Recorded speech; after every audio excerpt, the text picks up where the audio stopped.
Hey y'all, it's Jenifer Duguay with Remax Space Center, and I am so excited to have our next featured guest, which is Tamera Rasmussen, and she owns BlueFlame Psychotherapy, which she is actually helping out people online right now with her teletherapy service. Correct, Tamera?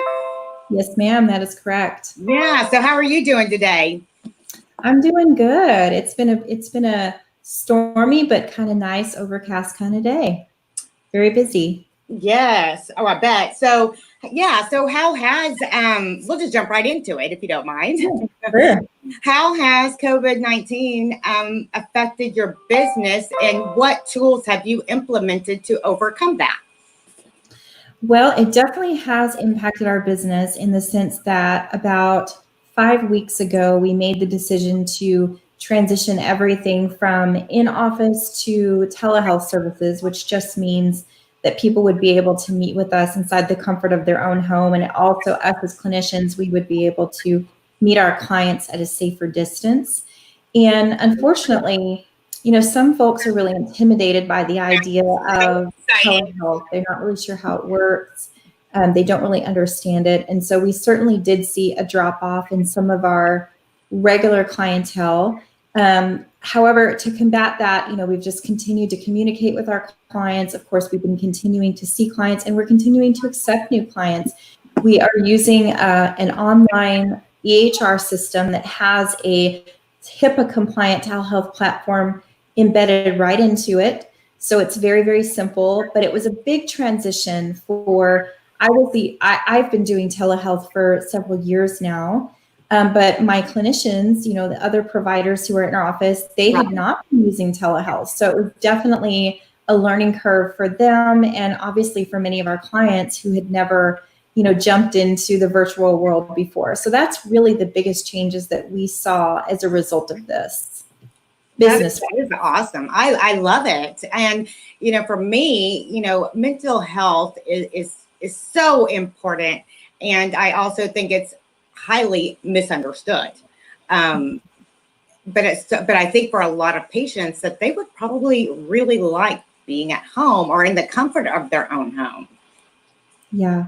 It's interesting because some of them, part of the struggle for them is they don't feel safe at home. They don't feel like there's a quiet space to meet. They don't feel like that they have, that confidentiality that they have when they come into our office. It's sort of like getting to escape out of whatever the environment is that they're struggling in and come to a new place. And so in those cases, people who do feel like, home isn't a safe place for me, we recommend, I meet clients in their car, believe it or not. They'll go find a pretty place to park and meet with me on their phone, or, even have some that have created a neat little quiet space in their closet or in their backyard oasis. I mean, there's a lot of different ways to be creative if that's something that, if someone doesn't live alone or they have a lot of kids or, they have a partner they're struggling with. So I definitely, know that there's creative ways to get around that if that's an issue. Yes, that is fantastic. And yeah, I love that everyone is, able to pivot, while we're in this situation and, overcome adversity and just take the whether their business or, everyday life in a virtual way. And you're doing it. And I know for, like you said, for some clients, I'm sure that's definitely going to be a struggle because they do have that comfort zone. And I'm guilty. I think we've all, understand comfort zones very well, but I also don't know that we can understand it, to the point of where some of these people are probably really experiencing it, mentally. And with that said, I kind of want to, we had talked a little bit about, how are people, dealing, or what tools are you providing people, whether they have anxiety issues or, some of these other issues that would really cause them to panic during this time, maybe, just are really afraid of, catching, a virus of any kind, and maybe paranoia of some sort. Do you have those kind of people that are reaching out to you right now because of this? We definitely do. And even our existing clients, they are, we're all in this new world. For the first time in my career, I am experiencing a lot of the same things as the people that I'm serving. And so it's a unique experience to be navigating it myself and the other clinicians navigating it, and then trying to support people at the same time. So in some ways, I sort of see it as a collaboration that we're all kind of trying to do the best that we can. And so, something that I've seen a lot of is people who've never had anxiety before or weren't able to identify anxiety are starting to have it. And so I think that there's a lot of unexpected responses. People are really thrown back by their own feelings, and they're struggling to accept those because it's so new for them. One of the biggest things that I have encouraged folks to do is to try to keep as much normal in your routine as possible, especially if you have kids. One of the things I noticed at first is there was this, tendency to let them stay up really late and not keep them on the same schedule. And the thing about that is that, we all operate better on equilibrium.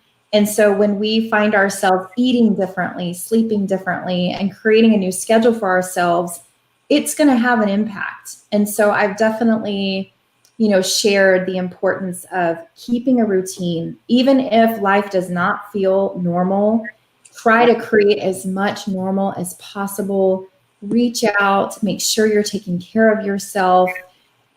Talk about it. Share those feelings. If you're feeling a little bit low or you're feeling anxious, don't be afraid to reach out to someone, because chances are, somebody else out there is probably feeling something similar to you. But we've definitely seen an increase, especially recently.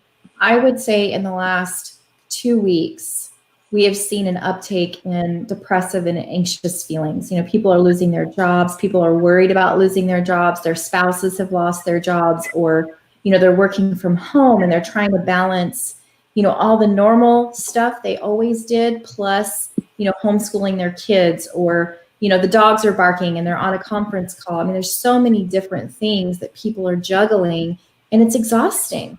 And not to mention, there's a lot of grief. We're grieving our normal way of life. And so that's a challenge too. Right. Yeah. There is a lot of challenges, and that has to be really hard for them though. Yeah. Well, I know, like, you had sent me kind of your, I guess your platform that you're trying to bring awareness to, bringing, well, I know you and I are on the same page as far as our religious background. And, so can you explain that to the people that are watching, what your platform is? And I know it's all about loving one another, right? So. Yeah. Well, I feel like that if we all loved each other really well, and we could all be fully present with one another and accept one another, I wouldn't have a job. And to be honest, I would be very happy if that were to ever happen, because there's certainly other things that I could find myself doing. But the reality is that my vision in terms of not only my profession and the work that I do, but in building a business, has been to create an environment that really fosters love, that really fosters that agape love, where no matter what you're going through, no matter what you've done, no matter what's been done to you, there is a place that you can come where you can be accepted, you can be heard, and that you can receive tools, because certainly there are things that, we need to work through, or that we've done that we need to, process and forgive ourselves for. And people are suffering and struggling. And so when it comes to providing service, it really is about full acceptance and the ability to service a broad range of things, because most people don't come in with just one thing.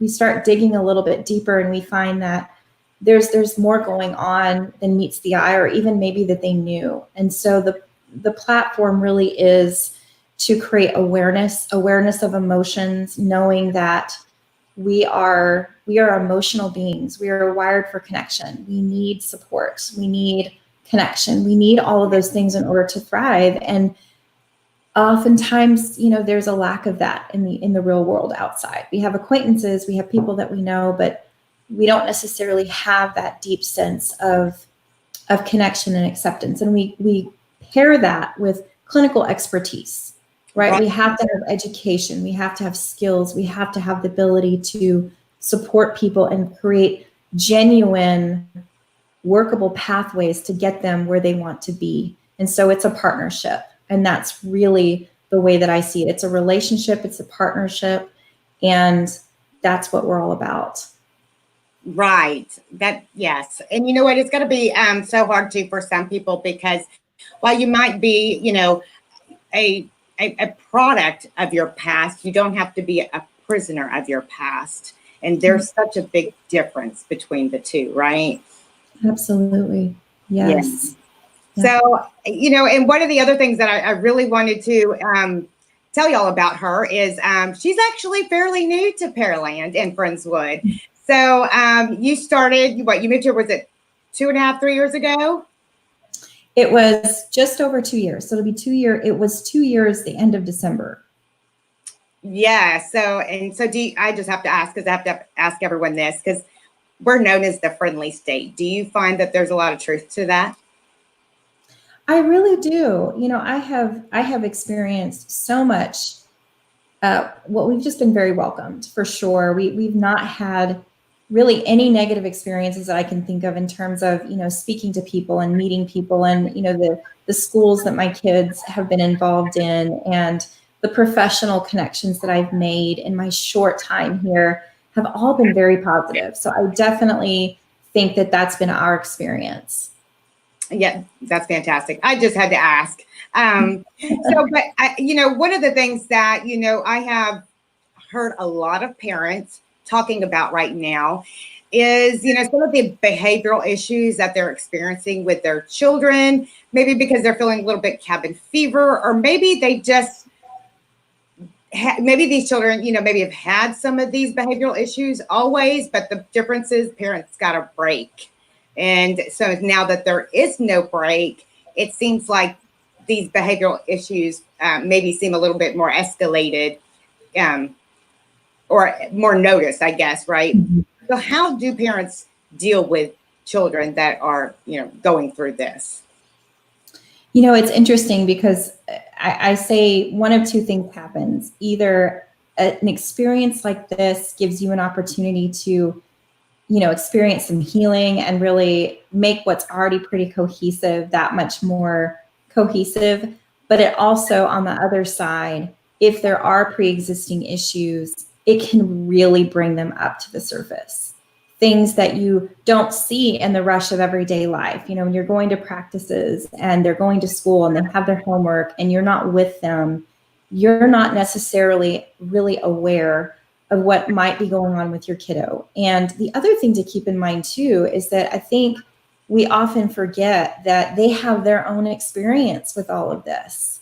Mm-hmm. And much of what we are feeling, they're apt to feel too, but their logical brain isn't formed to the point where they're often able to articulate that. They have a hard time saying, I'm feeling sad or depressed, or I'm missing my friends in a way that's really functional. So them missing their friends might be flipping out and yelling and screaming and slamming doors, or, being rude, for example. These are all ways that kids might miscue, right? Instead of being able to say, I'm struggling with this, because they can't organize that, they might act out instead. And so I think, there's definitely that aspect of things. They don't necessarily have the words. And I think it's easy for parents to take those behaviors very personally. And so they tend to step off and not know how to comfort them in those moments. And usually it's in those moments when they receive comfort instead of redirection that they actually are able to soften up enough to say, this is what's really happening with me. On the other side, something I'm noticing is that there's a lot of unrestricted media use that's happening right now for kids. Oh, yeah. Parents are resorting to whatever they can. They're working all day. They're trying to keep their kids busy. And quite frankly, that was more than likely an issue in most of those homes before this. But with this, it's sort of like, what else do we do? And so that screen time is absolutely going to impact their mood and behavior more than almost anything. And then also, you know, staying up later, staying up all night, not having a routine or a schedule, eating differently. You know, they might be eating more junk than normal. These are all things that are present in survival mode that create issues. And so the things that I share with parents are to consider trying again, that whole idea of routine, try to keep things as consistent as possible, try to keep their bedtimes as if they were in school. Try to keep whatever your media rules are in place as much as possible. You know, try to find ways for them to stimulate themselves that don't involve, you know, being on their phones or on a tablet or watching Netflix. And spend time with them. You know, spend time with them. Try to create meaningful connection. Try to eat together and play games together, because kids really respond to that one-to-one connection. And if you're burnt out and you're exhausted and you've been working all day and you have no separation, it can be really easy to just kind of all go your separate ways. And so I definitely think that's a big thing. The other aspect is, I always encourage parents, it is not easy to admit or acknowledge that your child has a behavioral issue. There can be a lot of truth. I mean, anytime you see, sometimes I feel like even within our own family or, you know, very close friends, when they're coming to you and complaining about an issue that's going on at home, and you can see as an outsider, you can see the forest through the trees and try to give them an answer. And they're like, oh no, my kids, they don't have that problem. And then they turn around, the next thing you know, the kid's doing exactly what you said they were going to do if you didn't fix it now. And I think, you know, unfortunately, a lot of parents have been guilty allowing technology to raise their children.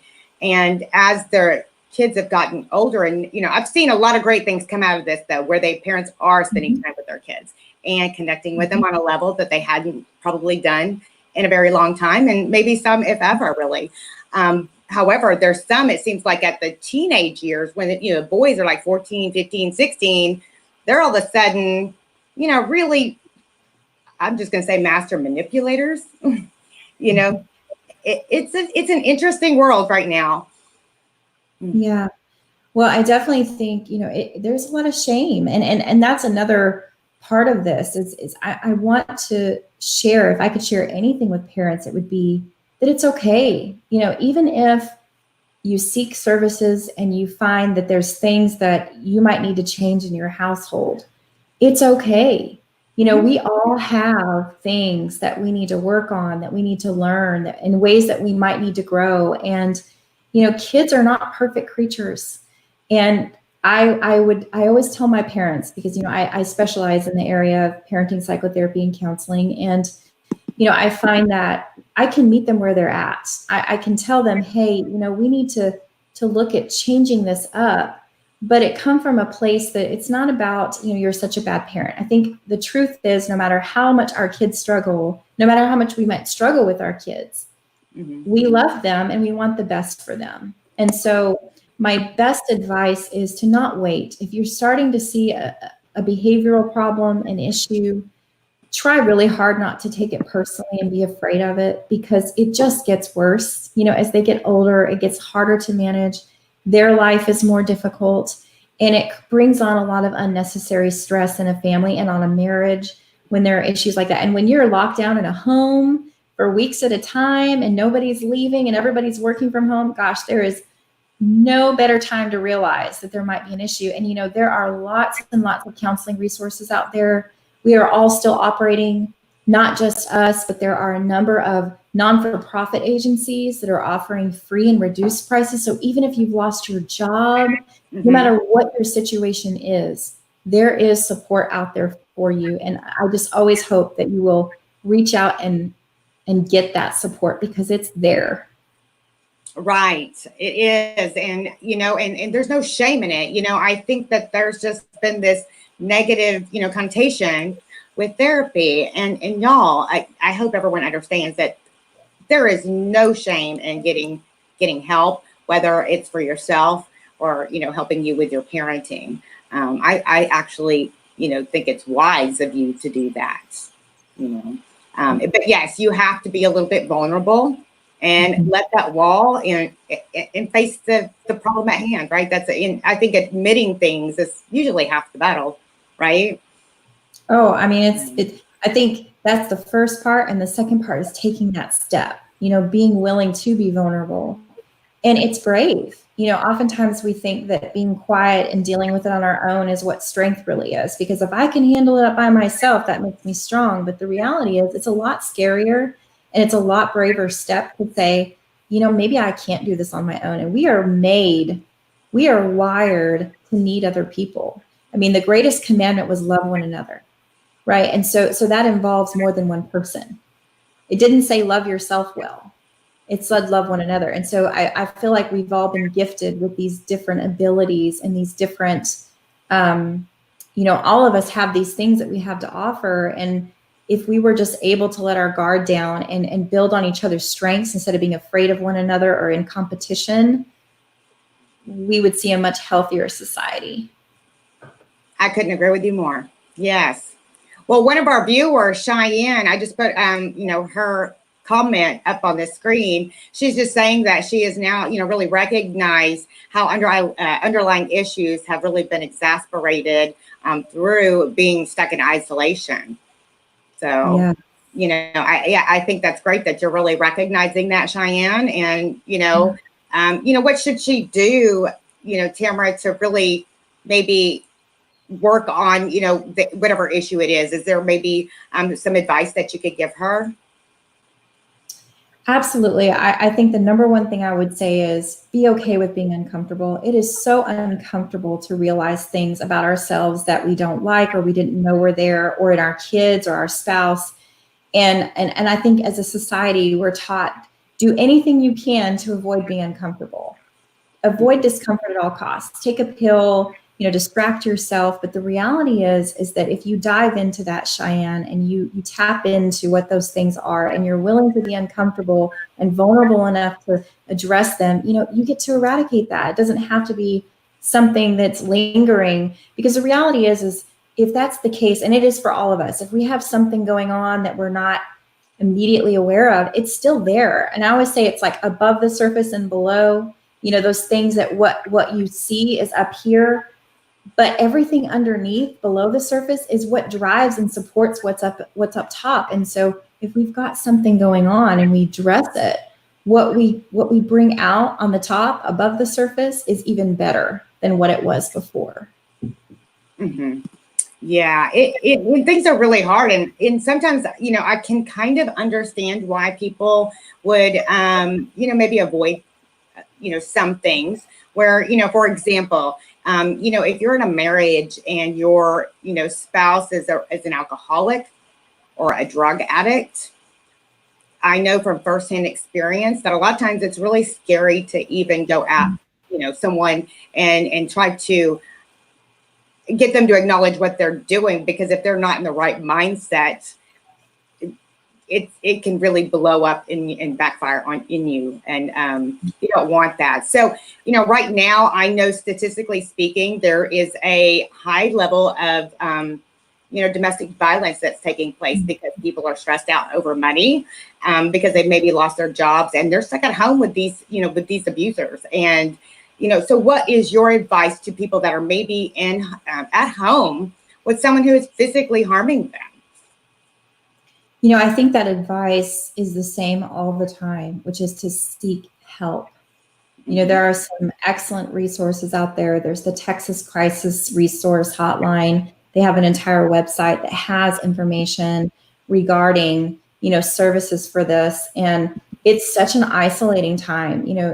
These abusers have this prime situation where their children and their spouses are really without anywhere to go. And it's less likely that anybody is going to notice what's going on. And it's always going to be the same answer, which is, to get help. Don't try to do this by yourself. Right. There are people out there that are trained and that have a heart and a passion to get you freedom from that situation. And I know it's scary.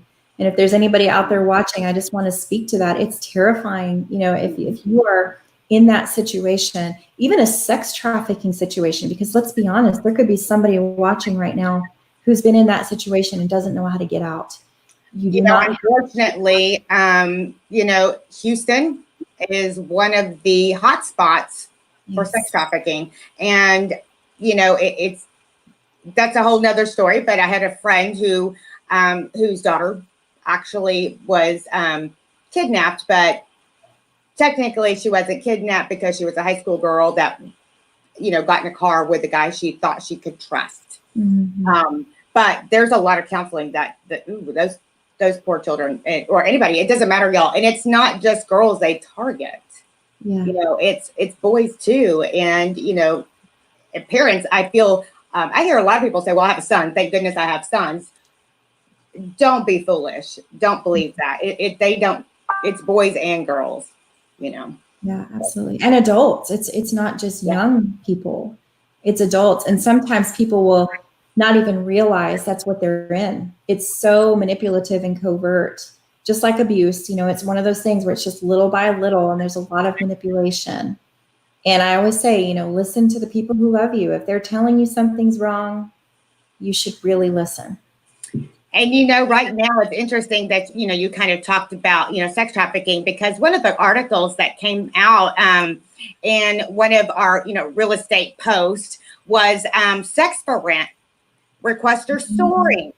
There's actually, landlords out there that are, they're working things out. And these single moms that, they don't have anywhere else to go and they're so desperate, are being targeted by these scumbags, to have sex or, to perform certain sex acts to pay for the rent. And I tell all of you, if that is going on, or if you have had any type of harassment like that, you better report that. Call me. I will help you personally. That is not right. But that can also do damage on someone's, psyche, especially if maybe they've, come out of, a past, maybe not even actual, physical trauma, but mental traumas. If you have, in my opinion, mental abuse is just as bad as physical abuse. And these women, I really feel like if they're trying to, protect their family, if they have children, they might just feel pressured to do that. Absolutely. They don't feel like there's any other way. Yeah. So, I mean, with COVID-19, something that, I think that's more relevant than it probably has been in a long time, because there's going to be a lot of people. There are a lot of people who are in these very precarious situations where, they were barely surviving paycheck to paycheck. And now they're going to be digging deep to try to find ways to support themselves, until they can go back to a job that they can get back on their feet. And some of them, that's going to take months or years. And so they're more vulnerable because, if somebody says just the right things, hey, let me help you out, and they're not getting support in other ways. And that's why I say, don't wait to seek support during this time from a professional who has resources, thinking about, some of these Brazoria County, counseling center and Counseling Connections for Change. And even within our office, we have the ability to help you think creatively about your situation so that you're not stuck in a place where you feel like I have no choice but to exploit or damage myself in order to survive. I mean, there is another way, and there are resources out there. I think it's just a shame that so many people are unaware that they are. And that's why I'm here tonight, because there's not enough talk. There's the response to the chaos and the crisis that exists when people do, we're seeing an uptake in suicides. In Tennessee, there was more suicides last month than there were deaths from COVID-19. There's up to a 50% increase in trauma hotline calls and in attempted suicide. One of the statistics I saw in one state was 41% increase in suicide attempts. I mean, there's a desperation that was already existing that is going to be really touched and pushed by this dynamic, the being at home, the quarantine, and also the economy, the status of the economy, even the affluent. I think we forget those too. We talk a lot about the impoverished people, but there's a lot of pride and there's a lot of social status that people have to navigate through if you're more affluent and you've lost your source of income. And those are things that I think a lot of people avoid talking much about. It's interesting that you mentioned, so people that I know personally that, might live in, a $500,000 home. I know a few of them that right now, they're struggling just to bring groceries in their house. So just because someone lives, in a nice area doesn't mean they don't have their struggles. And I think it's important that we remember that this is affecting everyone. It's not, like any other recession in the past where you lose your job. If you're in oil and gas, you can at least go get a job someplace else. Right now, none of us have been, able to go do anything. So it's been really tough for everyone across the board. But you're right. We'll all get this, get through this together. There's something else that, you kind of started talking about with the suicide rates. Mm-hmm. And I know I had recently read something about, that the suicide, or actually, let me back up, the depression rate was extremely high in children under the age of, actually the article I said under the age of 21. And they said it was even higher in children under the age of 18 because of the world that they have grown up with. As far as like the Generation Zs, all they know is technology, right? They were born with technology. They don't remember having to go, to Blockbuster and rent a movie. Everything's been instant for them. So, in social media, so they've been exposed to things that maybe they're mentally not ready for. And, that's a really scary thing. And because so many kids are spending so much time on technology, have you had children, or have you noticed a spike in depression in younger kids than maybe what you and I experienced growing up? Because I don't ever remember being depressed, really. There was those times where I was mad at my mom because she wouldn't let me go do something. But as far as being depressed, I don't know. I don't understand why kids would be depressed. Yeah.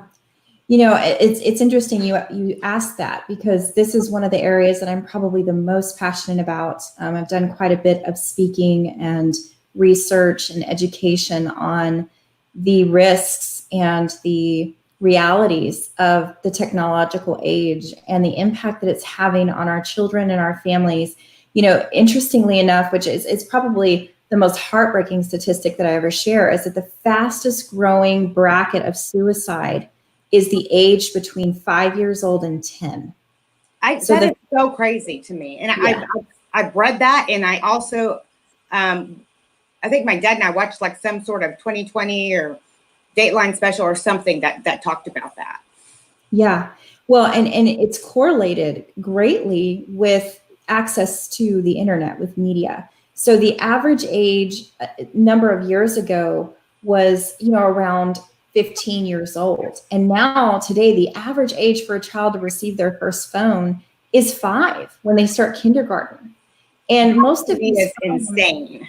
Most of these phones have full access. They've got TikTok and Instagram and really so often most of what these kids start out with, it feels very innocent. But when you are in a situation where you are constantly connected to the outside world and you're relying on your peers to raise you and influence you and shape your brain, that's new.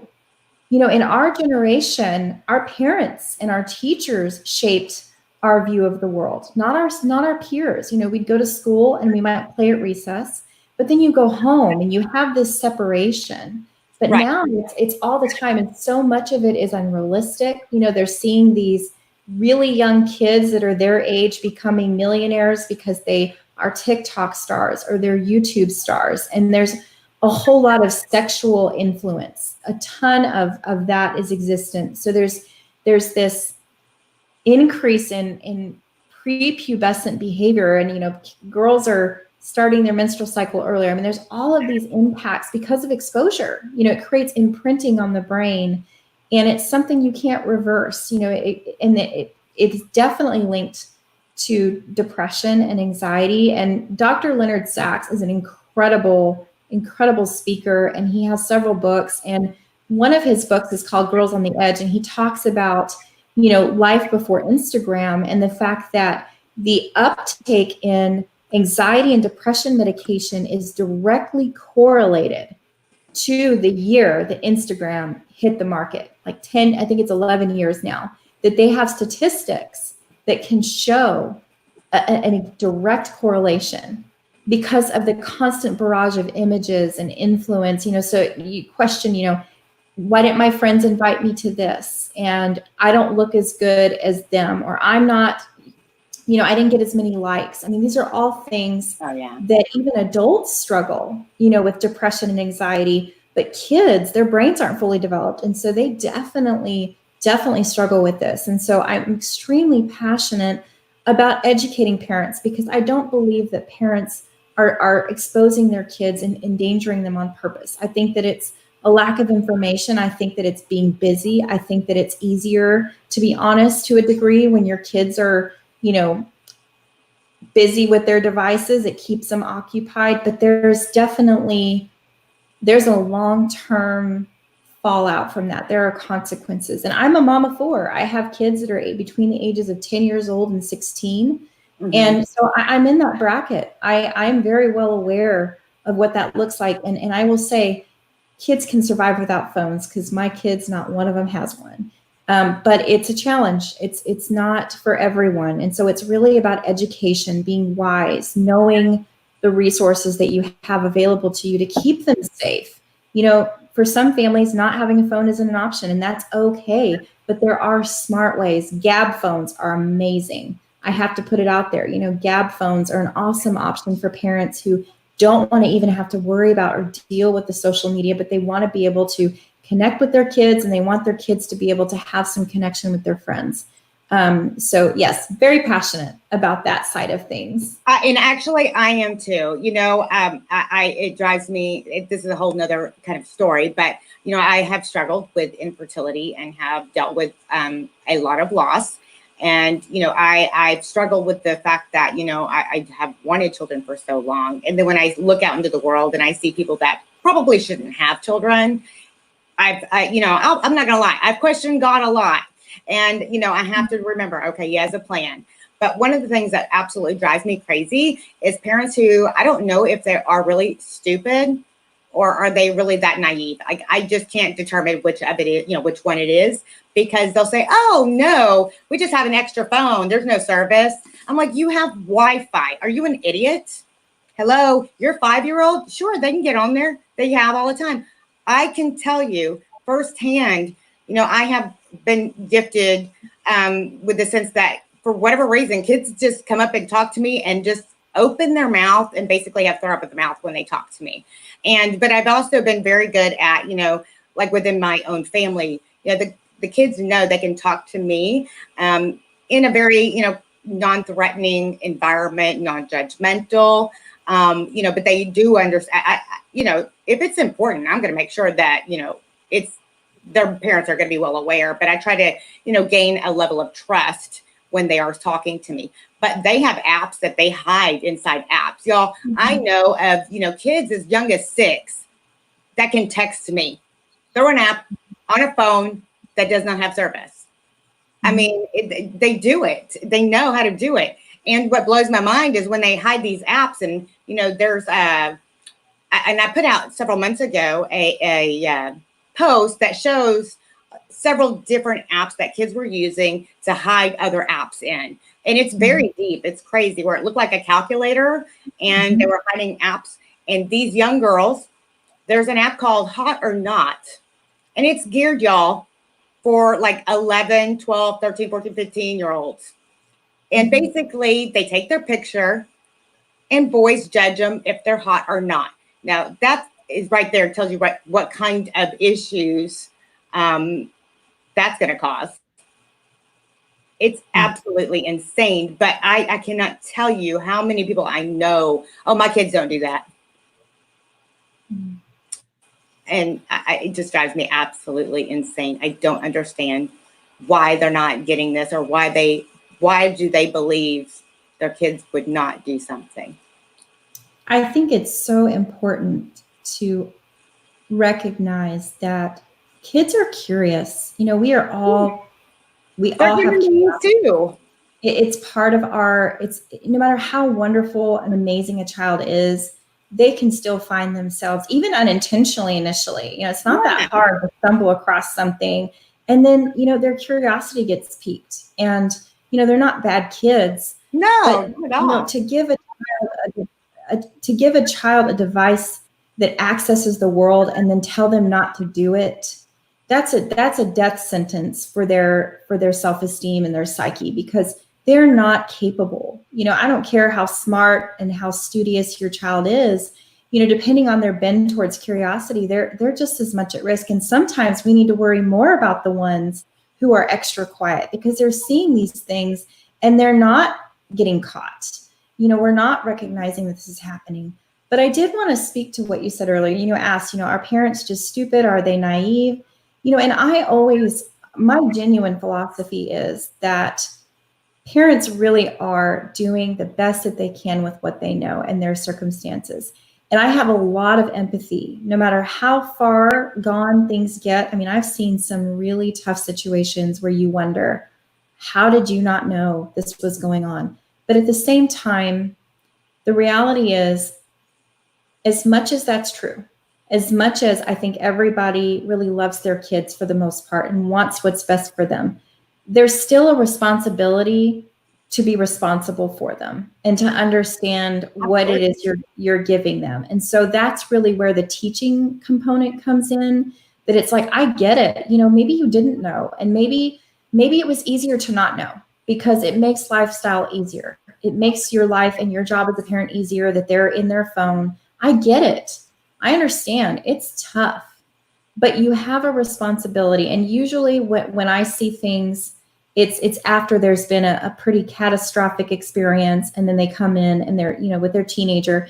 But, you know, I've had parents that have come to me who I've been seeing before they get their child a phone, and I'll go through all the things, you know, I'll give them all of the advice on, you know, here's the apps you can use to protect them. Here's the resources, you know, here's my recommendations, you know, plugging it in by 8 o'clock at night, not in their room, you know, all the things. And oftentimes, believe it or not, they don't listen. And it's not, but sometimes a matter of weeks or months after their child gets a phone that they come in and they're like, oh my gosh, I really wish I would have listened to you. And part of the problem, Jenifer, is that we live in a society where that's normal. You know, we are told to go with the grain. You know, we do what everybody else is doing, even if we don't want to admit it. We swim in the same direction. We have a really hard time swimming against the current. And the reality is the current of the world right now is not going in the right direction. And well, you know, I have to interject real quick, because I was raised, my parents, I can't tell you how many times they would tell me, I don't care what so-and-so's parents said. If they were going to go jump off a cliff, would you do it too? No. Yeah. So I don't know what happened with that mindset. It's changed dramatically. There's a lot of fear about being rejected. You know, again, that idea of being uncomfortable. We struggle with, you know, I don't want my kid to be mad at me. I don't want them to, you know, you're not their friend. You're supposed to be a parent. Right. Mm-hmm. But it's a matter of discomfort, you know, and there's a lot of competition. You know, how much are you giving as a parent, and how much are you supporting them? And support looks like giving them, you know, freedom and money and all these things. And it's definitely something that's negatively impacting. And there's a lot of parents out there who might listen to this at some point, and as hard as it is to hear it, they're suffering. They don't know what to do. They have a child that they can't figure out how to manage it. It's so above their heads at this point. And that's where I go back to that thing of, please do not be ashamed. Get help. Don't, because it's hurting your child. I mean, your child is going to have some real challenges in relationships if they're being disrespectful, or if they are, you know, making wrong choices. behaviorally, it's better. It's never too late. You know, you kind of said something with some parents that like maybe they didn't know and they truly didn't know. I get that. But, you know, I know where I know of a, there's a specific situation that comes to mind where, you know, I forewarned this mother of things that was going on, and you can't allow that. And she basically told me to mind her, my own business. But, you know, when kids, I'm very passionate about kids, and, you know, I'm going to make sure that I don't care if they're safe. They need to be safe. End of story. But this mother, I think, has her own mental issues that she couldn't understand that her kids were in danger. And then, unfortunately, something serious really happened. And then instead of taking it and handling it, you know, as far as, you know, getting these kids some therapy like they really should have, she'd rather just sweep it under the rug and let's pretend it never happened and never talk about it again. So these kids just forget about it, because all she could talk about is saying, well, I'm a good mom. And of course, in my mind, I'm like, you're not a good mom, or that would not have happened, because you already had multiple people that warned you about what the consequences could be if you continued, and that's exactly what played out. Yeah. Well, I think the thing, you know, from a clinical perspective, what I would pick out of that is fear. You know, this mom may be really afraid of her inability to handle it. She struggles to know what to do and how to do it, and she doesn't have confidence. You know, she feels like she can't handle it, right? Because of her own experience. So something that's important to say is that we learn how to parent based on our own experiences. And so if her parents were not the kind that were really strong and were good at being bigger, stronger, wiser, kind, and they were very weak or neglectful or really mean, you know, that would leave her in a situation where she's pulling from a skill set that tells her that she needs to run away, right? I don't know how to deal with this. Yeah, well, it's hard because, you know, when you've got these people that are really, you know, they, in their own mind, think they are the best parent, right? And they tell everybody what a wonderful parent they are. And of course, in my own opinion, I know as soon as someone says and brags about what a wonderful parent they are, I have to usually question that, because why would you have to say that? Yeah. Well, it's sort of like someone who has to overemphasize their good looks or their talents or abilities. Usually that comes from a place of insecurity, right? So there's a lack of security. There's a lack of confidence. So if you're not noticing, I'm going to make sure you notice. And I think that your intuitions are right, that usually that's an indication of insecurity. And that does speak to deeper mental health issues. You know, obviously this mom needs some help and some support. And, you know, whether or not she'll get it, I don't know. But that again leads back to that there are so many people who are suffering who either are resistant to, don't understand, are resistant of, you know, the idea of being vulnerable with someone. And the truth is, some of them will never seek that out. But hopefully those who are really invested in a healthy long-term future with their kids and their families, they'll consider getting that support. And I mean, I've seen it do amazing things. It's such a neat and humbling experience to walk alongside an individual or a family and see them make that investment. You know, I say, like, you know, they're the metal that needs to be reshaped. And while I might be the artisan, and I believe that ultimately God is the flame, you know, he has the heat, he has the ability to reshape them. You know, they really are their own success. You know, they have it in them, and our job is just to bring out what's already there, you know, and if they're willing to invest their time, they're going to see a much better life on the other side. I just keep praying that a lot of these people that don't realize they even have a mental issue, like really, they need to get help, I guess. Because one of the things that I've said, because of, again, of where I've come from, you know, as far as my struggle with infertility is, you know, you have to have a license to drive. You have to have a license to carry a gun, but any idiot can have a kid. And I don't think that's right. I feel like there should be, you know, some serious look at maybe someone's mental stability, because if there's too many children that are in, you know, in CPS custody, because a lot of these parents, you know, are mothers that have never been physically or mentally in a place to where they were able to take care of their children. Yeah. Yeah, we live in a very broken world, and it's tough. And I just want to speak to that because, you know, for someone coming from your position, it's just so much more painful, right? Your view of that is so different than those of us who've never had that struggle.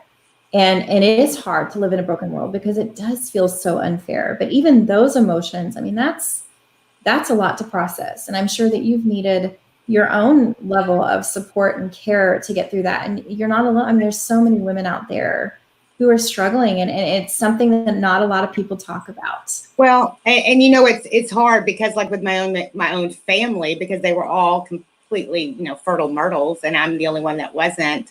So they couldn't even really relate to me. My mom couldn't, because, you know, she didn't have those same issues.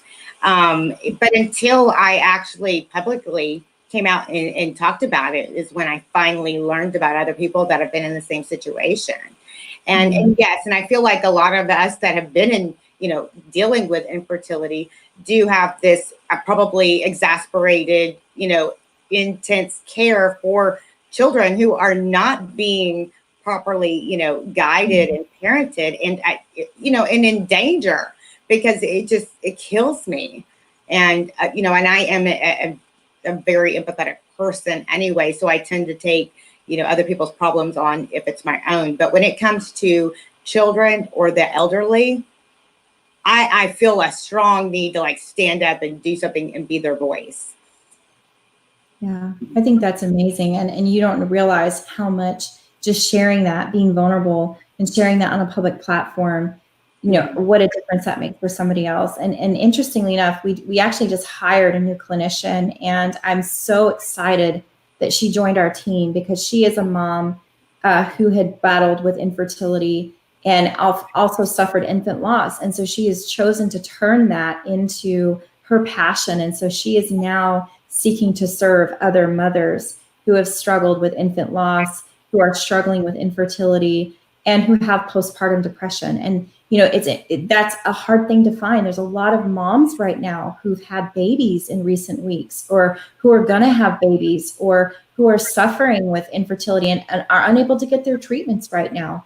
There's a lot of women who are feeling really alone right now. And so there's just the need for help and support and services just doesn't end. There's something for everybody, and somebody and everybody is struggling with something right now.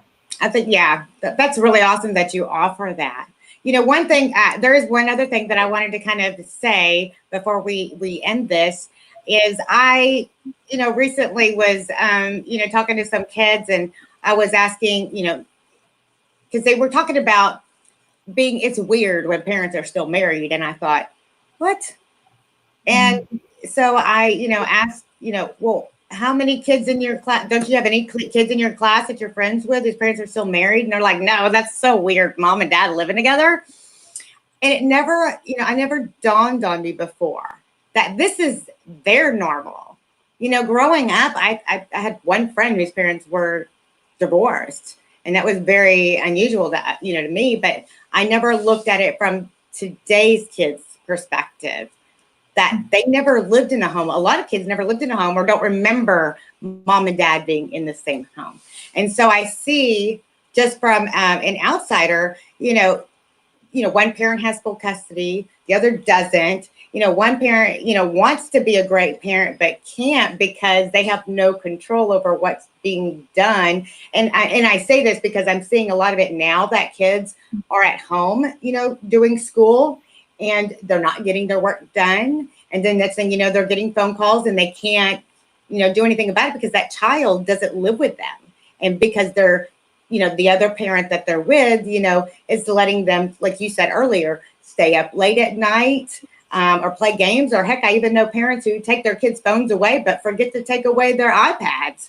And so they're, you know, playing either Fortnite or whatever their game is now, up all night, and they're not focused on school, you know. So to say that, I just wanted to see what your advice would be for parents who, you know, may be struggling with the fact that their children may live with a primary parent who is not really, you know, sticking, to a good system, I guess, like you said, or a good routine, and, staying on top of all of the things that they should be doing.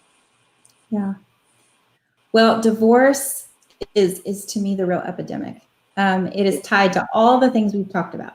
It's tied to everything we've said: suicide, depression, anxiety, media use. When you're shuffled between homes and there's a lot going on, mom and dad aren't together anymore. Gosh, what a better thing to do than to be on your phone than have to deal with all of that. And so, I do contentious divorce counseling, and I do co-parenting counseling services, and I have for a number of years now. And I wish every parent would do that, because you don't see that many that can really get along that well. And I always recommend that you seek those services, because it is so helpful. The best thing you can do for your kids is try to create as much normalcy and routine as possible and be on the same page. The typical stuff, try really hard to keep in mind that even if you have anger and frustration toward that other parent, your child is a reflection of that other parent in their own mind. So anything that you have to say about that parent is going to reflect on them. And they may not be able to verbalize to you how badly that hurts, but their body feels it. And so trying your best to work through whatever struggles you need to work through so that you can communicate for the sake of your child and keep things, even to the point where their bedrooms when they're younger are arranged similarly and they have similar things available to them in both homes. This is where I see kids thrive the most. If mom and dad don't communicate and that child can play them against each other, boy, they'll do it all the time. They will do it, and it's to their detriment that they will do this. And kids are they're not malicious manipulators, but they are manipulators, and they will hurt themselves. And if a parent is still so angry and divided from their ex that they're not able to recognize this, and they use it as an opportunity to be more angry at their ex instead of as a wake-up call, whoa, my kid is really suffering, the kids just fall through the cracks. It's hard to keep track of school assignments. It's hard to keep track of where they're at and what they're doing. And usually they're not up to things that are super great. So I always say communication is key, and getting help with that. And there aren't a lot of therapists or counselors or programs out there that offer this. But being that, more than half of our society is now divorced, I think that that's going to have to change, because we're seeing a collapse. I think it's even half. I think it's more like in these kids, when I say, probably elementary age, I would say 90% of them in the schools are, come from, broken homes, unfortunately, because that is the new norm. Well, and that's not even adding in the struggles with a blended family. The reality that many of these parents are choosing to engage in new relationships, and that creates another dynamic. And kids are sort of expected to adapt. It's hard for parents to consider, I might be ready to move on, but is my child ready to move on? And then there's a frustration with the child when they don't adjust well. And I always say, keep in mind that they're not ready yet. They may not be ready yet. And so if your expectation is that they're going to adjust and adapt, you're going to struggle. I always say, if it's worth it, take your time. Yeah. Take your time. Let them have the time they need to process through this. Do you need to rush out and get remarried? Probably not. And if you do, there might be something wrong, right? It's not a judgmental statement. This is a statistical reality that these things just don't tend to work out very well. And the kids definitely lose in the end. Right. I think the biggest mistake too is you had said, you already mentioned, like, parents, they're so angry they can't communicate, and so they communicate through their child, and that is so wrong. And that causes a lot of damage, in my opinion, too, because I love some of my friends, but I see them do it because I try to tell them, but they're like, no, you can't talk to that person because there's no common sense, or they don't think logically. But they don't even try. Yeah, it's a challenge. And that's where I say, you got divorced. So obviously there was some struggle there for most. Well, that's the thing, in my own opinion, and you can correct me if I'm wrong, but, if you're separating with someone because you feel like you can't communicate, Well, I've got news. When you divorce, you better have even better communication skills. Yes, that is absolutely true. So one of the things that, we do is we talk very explicitly about, discernment, discerning, what do you really think this is going to look like? And so often it's not what they think. They think they can escape this difficult situation, but it's very complicated. And I think it's another area where, vulnerability is so important to get the help that you need, because it does make a difference. It makes a difference to work with a trained professional who can help you, find ways to communicate, manage your own feelings so that you can do what you need to do to keep your children healthy. Yes. Tamera, I know I can go on and on with you. I think we're going to have you back, because this is such an important topic. And, I think even, the happy people are dealing with some, sort of battle. I try to be positive. I tell everyone, like, I'm trying to be your dopamine and try to cheer you up. But, I can only do so much for some people. I want to truly help everyone I can. But, that I know that isn't the case. But I know that we need to have you back, because there's other things that we can, definitely talk about, and, maybe help someone out there that maybe needs it at the time too. So I hope you're open to that. Yeah. I mean, I really, I know we've just met, but I am just so impressed with you. And I'm excited that we have someone in Pearland that offers such a wide variety. I never knew of anyone that, counseled people for, infertility. And I think that is just huge right there. But of course, from 5 years old to geriatrics, y'all, they have it all. How many clinicians do you have? There are 6 of us. Okay. So y'all really, have a lot to, a lot of people to cover. So make sure I have all of the information on the screen. If you have any questions, for Tamera, please reach out to them. You can email her.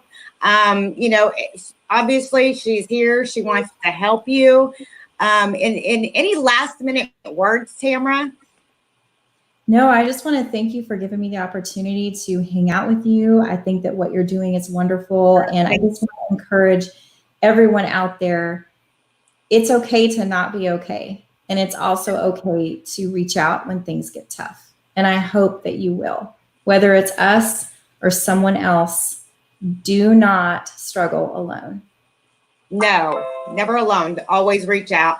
And as comfortable as I feel, I just feel like you're, an old friend that I met a long time ago. So you have to be really good at what you do, to be able to make people feel comfortable. So I'm excited to, get to know you more. And again, I'm excited to have you back. I can't thank you enough for your time and your wisdom. So, and if you, need anything or, anything in the future, let me know. Y'all, please, share this. Or I'm not supposed to say that, but sprinkle this and, get the word out there, because the whole point of me doing this community shout out is so that, all of these small business owners can get some, brand awareness and exposure. So that's extremely important to me. And, I really just wanted to do this and give God all of the glory, because he's the one that's getting us through all of this. And he's the one that's going to protect us all. So, amen. Yeah. So thank you so much, Tamera. And thanks all of you for tuning in, and we will see you next time. Bye.